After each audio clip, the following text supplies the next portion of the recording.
একবার দুই মহিলা পথ চলতেছিল। তাদের সাথে ছিল দুটি শিশু সন্তান। হঠাৎ এক বাঘ এসে এক শিশুকে নিয়ে গেল। দুই মহিলাই দাবি করল নিয়ে যাওয়া শিশুটি অপরের, সাথেরটা নিজের।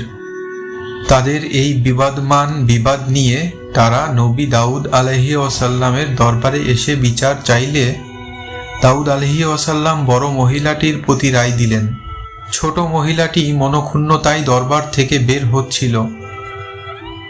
দরবার থেকে বের হবার পথে দাউদ আলাইহি ওয়াসাল্লাম এর ছেলে সুলাইমান আলাইহি ওয়াসাল্লামের সাথে দেখা হয়। তাদের কাছে বিষয়টি জেনে এবং একজনের পূর্ণ বিচারের দাবিতে তিনি বিচারের আশ্বাস দিলেন। তিনি বললেন, যেহেতু শিশু একটা আর দাবি দুইজনের, তাই সুষ্ঠু বিচারের স্বার্থে এই শিশুটিকে দুই ভাগ করে দুইজনকে দিবেন।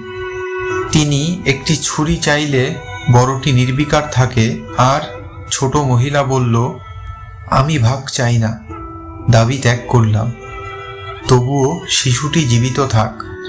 সুলাইমান আলাইহিস সালাম বুঝলেন শিশুটি কার।